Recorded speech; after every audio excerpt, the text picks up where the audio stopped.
2024년 10월 3일 미국에 오기 전 주님의 방문을 받았습니다. 주님이 오셔서 저에게 미국에 대해 말씀하셨습니다. 어젯밤에 여러분과 첫 번째 부분을 나누었고 오늘은 두 번째 부분이고 내일은 세 번째 부분이 될 것입니다. 내일이 더 흥미진진할 것이라는 말을 사용하고 싶지 않습니다.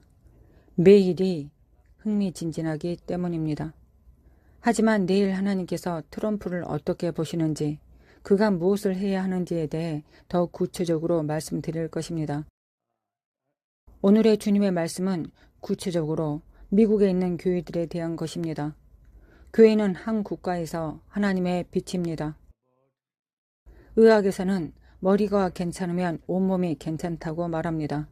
즉 마음이 건강하면 몸도 건강하다는 뜻입니다. 만약 마음이 항상 부정적으로 생각하면 몸은 물리적으로 영향을 받을 것입니다. 이와 마찬가지로 교회가 국가의 머리입니다. 하나님이 국가에 교회를 두셨습니다. 교회가 괜찮으면 교회의 빛이 그 국가를 축복할 것입니다. 교회가 썩으면 그 국가가 썩을 것입니다. 국가의 선과 악, 추악함은 교회의 잘못입니다.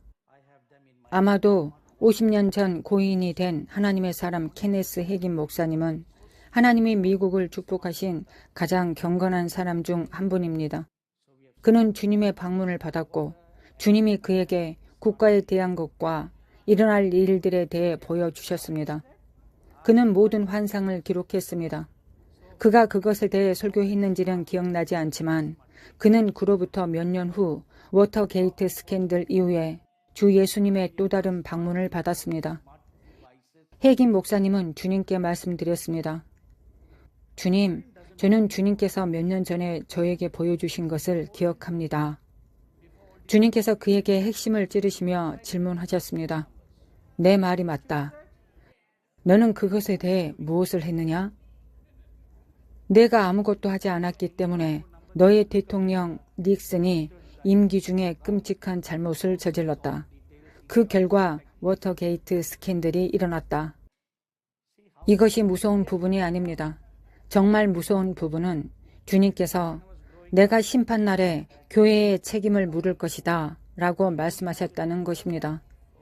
미국 교회가 일어난 일에 대한 책임이 있다는 것입니다.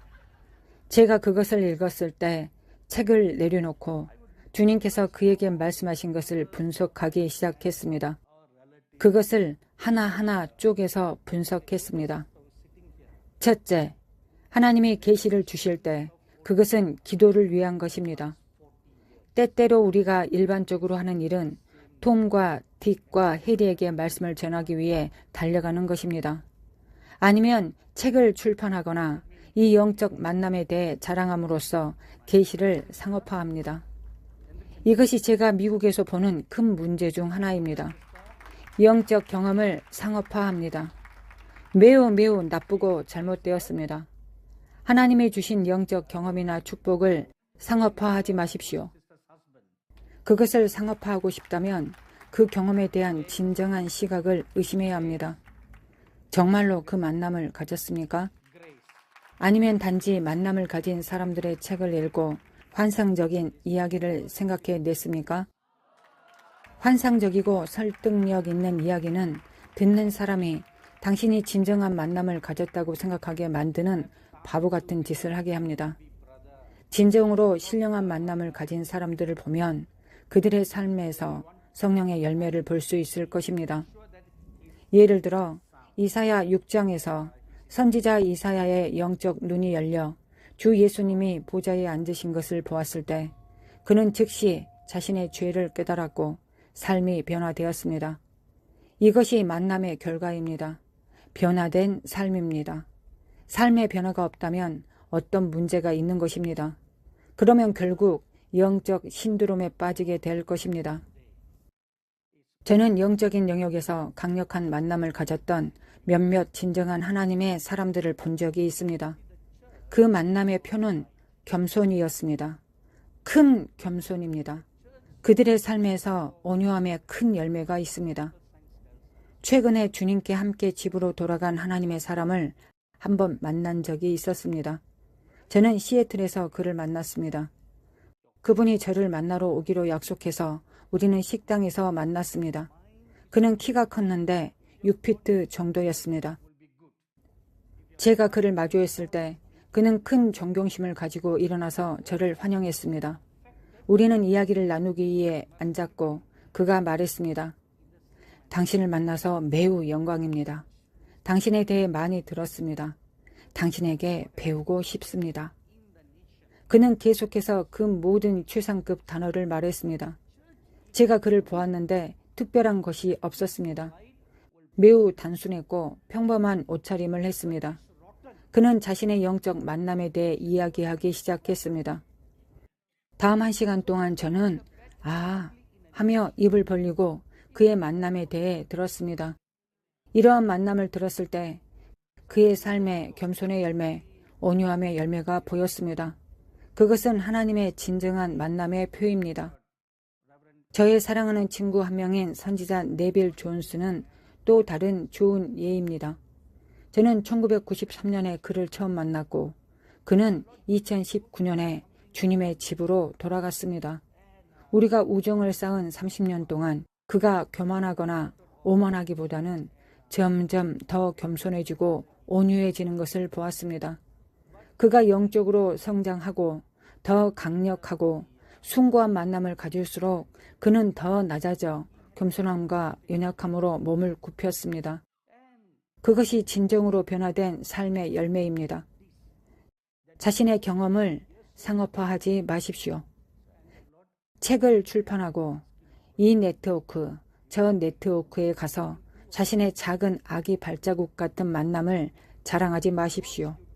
이렇게 말해서 미안하지만 그것은 유아적 만남인데 그 모든 것에 대해 자랑합니다. 이것은 흔한 병입니다.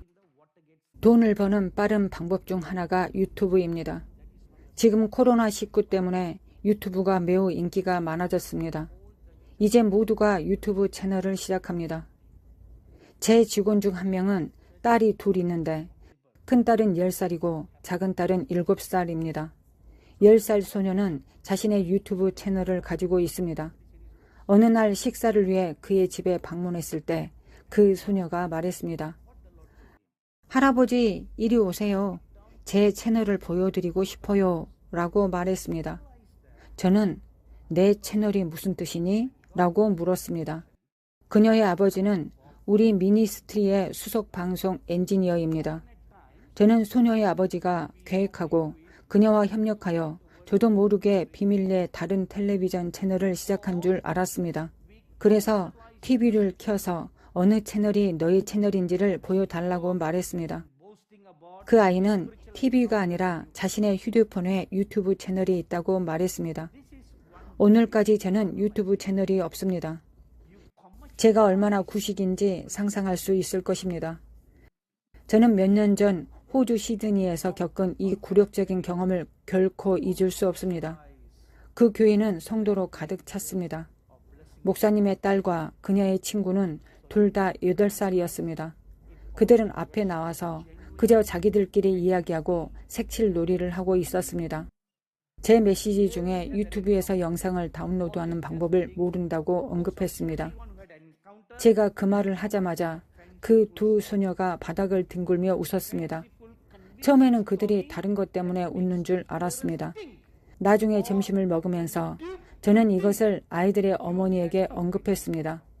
어머니는 그들이 웃는 이유가 유튜브에서 영상을 다운로드하는 방법을 모른다고 제가 말했기 때문이라고 이야기해 주었습니다. 그래서 당신은 아느냐고 물었습니다. 네, 알고 있습니다. 그것은 아무것도 아닙니다. 라고 그녀가 말했습니다. 저는 다른 시대에 속해 있습니다. 모두 웃지 마십시오. 여러분도 저와 같은 시대에 속해 있을 것입니다. 50세 이상인 사람은 누구나 다른 시대에 속해 있습니다. 그 이하의 모든 사람은 또 다른 시대에 속해 있습니다. 오늘날 아이들이 태어나면 이미 손에 아이패드를 들고 있고 소셜 네트워크, 소셜 미디어가 무엇인지 알고 있습니다. 지금 우리가 살고 있는 곳과는 다른 세상입니다.